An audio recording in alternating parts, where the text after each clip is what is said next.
Alors donc, on vient à peine d'assister au tirage au sort de la Champions League. Bonsoir à tous et bienvenue. On va décortiquer parce que ces choses faites, on connaît déjà les adversaires du Barça. Alors, ce n'est plus la Champions League, c'est la Super League. Oui, alors donc, au moment où je fais cette vidéo, le Real Madrid est mené à Las Palmas 1-0. On espère que ça va rester comme ça. Voilà un peu les différents chapeaux. Le chapeau 1, c'est quand même de l'eau. Le seul club qui est là, parce qu'il a gagné la Champions League, non seulement à cause de ça, c'est le Real Madrid. Tout le reste là, c'est à cause de l'indice UEFA. Le chapeau 2, vous voyez, c'est de l'eau. Chapeau 3, chapeau 4, on va un peu expliquer ça. Alors voilà un peu, en quelque sorte, les 8 matchs. Oui, c'est 8 matchs que chaque équipe devrait jouer. Je rappelle qu'il n'y a pas de matchs aller-retour. Alors les 8 premiers seront qualifiés et ensuite il y aura directement qualifiés. Ensuite il y aura encore des barrages et tout ce qui va avec. Donc en haut, le Barça va retrouver le Bayern, l'Atlanta, Youngs, BS3. Voilà, donc Brest, et en bas, tous ceux qui sont en bas, c'est le voyage, donc à l'extérieur. Donc on va voir les avantages de ce tirage-là. Alors s'il y a quelqu'un qui peut sortir le Barça de cet embargo, oui, parce que on peut quand même dire merci, parce que quand tu regardes l'autre côté, le PSG qui a tiré Liverpool, City, Arsenal, c'est du lourd, donc on peut se dire merci. Alors, un homme pour débloquer la situation, c'est Hansi Flick, parce qu'on joue contre deux Allemands. Il sort de l'Allemagne, il connaît le football allemand, il sait comment ça joue, à quel moment on accélère le tempo, le rythme, jeu sans ballon, jeu avec précision. Il connaît ça, donc je pense que lui peut nous aider. D'autant plus que le 8-2 du Barça contre Bayern, c'est lui qui nous avait infligé ce 8-2 là. Donc, l'heure est arrivée pour que lui, il nous donne aussi le 8-2 là, à notre faveur, à l'égard des Bavarois. Donc, lui, il a la clé magique, oui, parce que on a compris que le Barça a du mal face au club allemand. Et vous allez voir le tirage au sort, vous allez voir du moins les matchs, à disposition des matchs, le calendrier même des matchs. Quel match? Le Barça commence avec quel match? C'est déjà du lourd.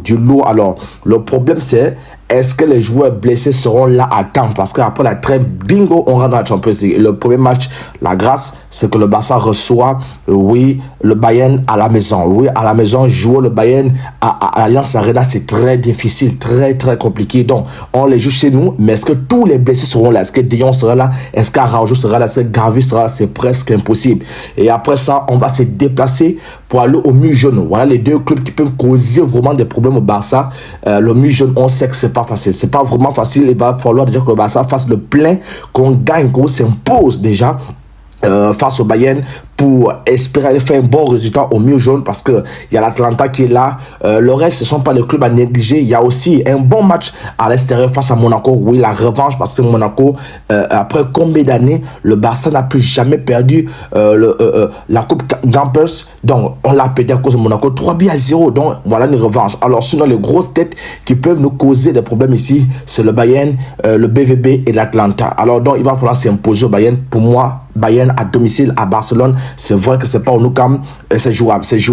Le BVB aussi est jouable, sauf que c'est à l'extérieur. On sera dans quel dynamisme et on sera dans quel état d'esprit. Alors donc, toi, dis-moi en commentaire, est-ce que le tirage au tessier, il y a aussi un déplacement qui n'est pas à négliger, celui de Benfica. Oui, les Portugais sont toujours difficiles à gagner, toujours difficiles à malmener. Et donc, je rappelle qu'il n'y a pas aller-retour. Donc, chaque équipe joue 4 matchs à l'extérieur, 4 matchs de retour. C'est un championnat et ensuite, tous les buts comptent, les passes comptent, le classement, tout ça est important. Donc là, vous n'avez pas le temps de faire tourner, vous n'avez pas le temps de reposer les joueurs, parce que à moins de tic-tac, tu peux te retrouver dehors. Vous voyez, c'est comme le PSG.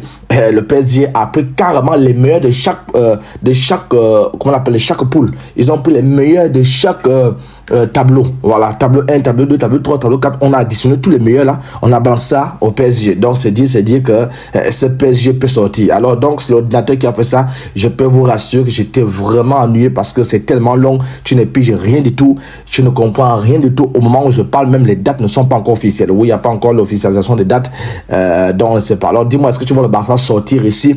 Alors, il faut gagner au moins 4 matchs. Tu gagnes 4 matchs, tu es au moins qualifié. Oui, je vois le Barça quand même gagner à Brest, gagner, je ne sais pas, Young Boys, gagner quand même, je ne sais pas, à Benfica, voire même aussi taper un gros Atlanta. Donc pour se qualifier, déjà il faut au moins être parmi les 8. Et je vois quand même le Barça faire ce travail-là. Oui, même sans De Jong, même sans X, c'est vrai que l'infirmerie encore là, oui, parce que Bernal, il est blessé. De Jong, il savait qu'il doit se faire opérer. Alors dis-moi en commentaire, toi, comment tu trouves le classement, du moins ce tirage, est-ce qu'il est en faveur du Barça? Je rappelle que c'est la Super Coupe, donc